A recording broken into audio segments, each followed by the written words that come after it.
Hello and welcome to this 360-degree virtual reality video of the Ards Peninsula and North Down in County Down. We're going to be exploring the legacy of Ulster-Scots settlers in this area over the centuries, thinking about their history, their heritage, their culture and their landscape. Now the scene that you're looking at today has been captured using a 360-degree virtual camera. And that means that you can look around with me using your mouse at home or a VR headset. And today you're looking at the beautiful little village of Kircubbin, situated here in a bay on the east coast of Strangford Lough. If you look to my left, you're going to see a map that shows you exactly where Kircubbin is located.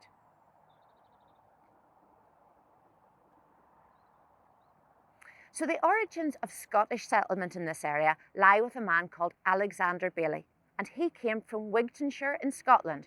If you look this time to my right, you'll see a map showing you where Wigtonshire is. Alexander Bailey arrived in Ulster in 1628. Now he was a fugitive from the law in Scotland. We have an old commentary that records his arrival here. Let me read a little bit to you. By the edge of Strangford rode this son of the Baileys, up a hill to an old chapel. On top of this hill, almost surrounded by water, he brought his horse to a halt. For a moment he stood, silhouetted black against the sky. Then, slowly dismounting, he stuck his sword into the ground and said, "Here will I mak my hame." Alexander Bailey purchased the land for his home from another Scotsman, the landlord of this area, Sir James Hamilton, who had arrived over here in the early 1600s. And if you look again to my left, you'll see a portrait of Sir James Hamilton. So back here in Innishargy townland, Alexander Bailey now built himself a substantial house. He drained the swampy bogs all around and began to produce rich agricultural fields for farming. If you look to my right-hand side, you'll see an image that shows the location of Innishargy House.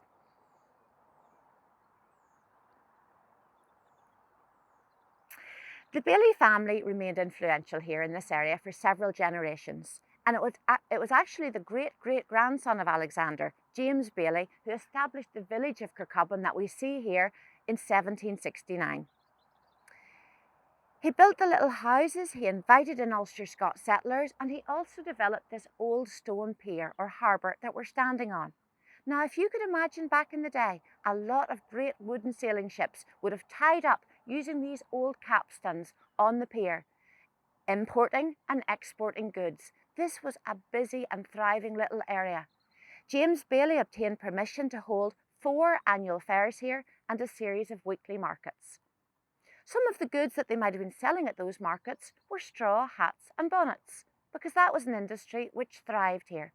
The people of Kircubbin bought in straw from England, and then they produced this beautiful headwear and they sold it in England and in Belfast and in Dublin. In fact, this straw hat and bonnet industry was so successful, it was bringing the people of Kircubbin an annual income of £10,000, which is equivalent to about £900,000 in today's money.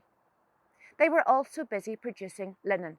In the fields around us, they were growing flax. The flax would then be harvested. The ladies in their homes would spin the flax into linen yarn or linen thread, and their husbands would weave that. The looms were busy as they were producing this beautiful linen cloth and selling that to the merchants and the drapers. There were about 1,000 webs of cloth being produced here at the turn of the 19th century. Following industrialisation then in the 1830s, the women discovered that they could actually make more money as needle workers. Glasgow merchants and Belfast merchants were sending cloth to Kircubbin and the Greater District, and the ladies here were doing beautiful needlework. Young girls were doing little delicate easy stitches, whereas older women had the skill of tambouring or embroidering with hoops. They would create these beautiful pieces and send them off then to the merchants. As many as 3,000 ladies were sewing for Belfast merchants and 10,000 women locally were sewing for Glasgow merchants. So this really was an Ulster-Scots industry. I want you now to take a little look to my left and you'll see a gorgeous old image of a woman sitting tambouring, working at her hoop.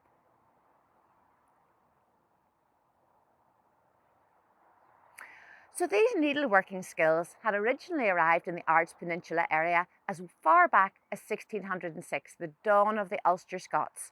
The Montgomery manuscripts, which were written about that period, record the old women spun and the young girls plied their nimble fingers at knitting, and everybody was innocently busy. Today there are still needleworkers plying their skill at the hoops and the looms on the Ards Peninsula, and we're going to head inland now to meet Christine Casey of Kerry Crafts.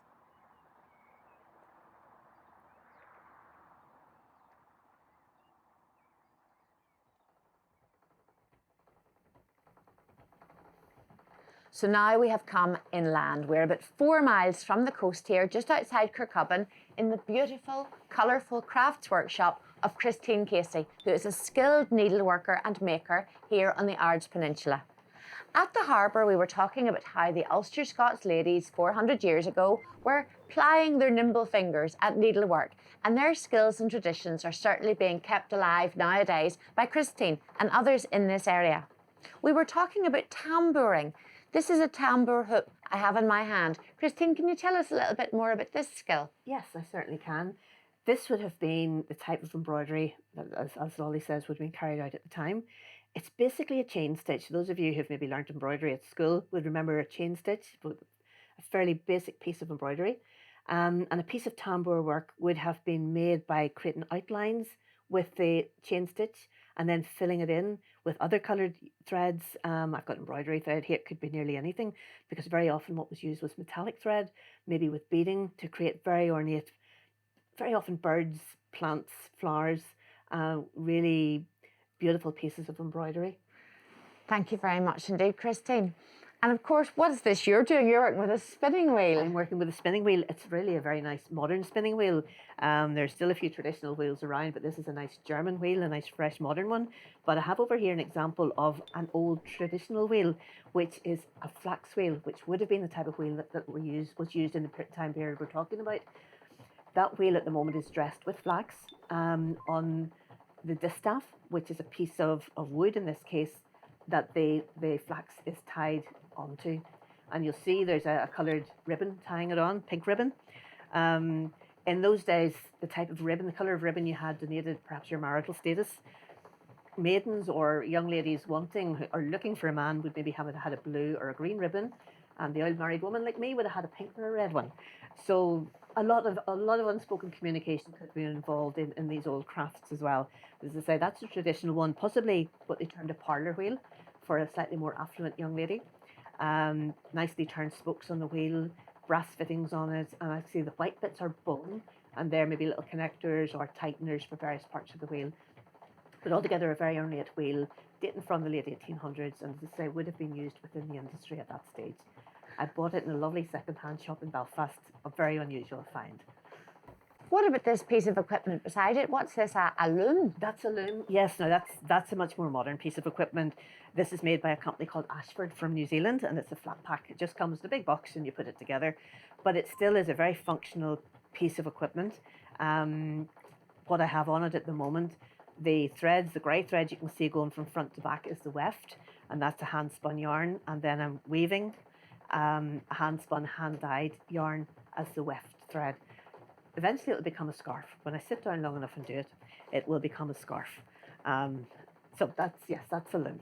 So you're talking about all this yarn that you're using to weave, yes. And I see you've got all kinds of different yarns in the workshop. Different yarns, yes. And the little unit up here, just over on the right-hand side where the open door is, on the right-hand side of the unit, I have hand-spun Old English sheepdog hair. Old English sheepdog hair from a dog that's well known in Ireland. He's the Dulux dog. You'll see him when you watch the Irish versions of the Dulux advert. That's Guapo in the adverts.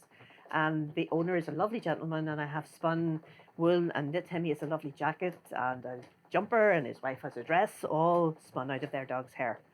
And then over to the left-hand side of the unit, up at the top, there's wool I have created there with three different types of sheep, but all natural colours, just to show how you can blend the colours together. Below that, again, you can see various other hand-dyed pieces of wool. So this is sheep's wool you're spinning now, but you've got some alpaca wool there as well, I have alpaca, yes. I have some alpaca here. There's different colours of alpaca. There's black. Alpacas come in a range of different colours, whites, gingers of all sorts, and black. So these are donations to me, which is lovely. People give me things like this, which is very handy. People also give me sheep's wool as well. This is Galway fleece. That's fleece. I've washed that. Usually I would traditionally have spun sheep fleeces in the raw, in the grease as they call it, without washing them because they're a lot easier. The lanolin in the wool makes it a lot easier. But I was running workshops, and these days you can't be too careful with people handling things like lanolin, so it was all washed nicely for a peg loom workshop.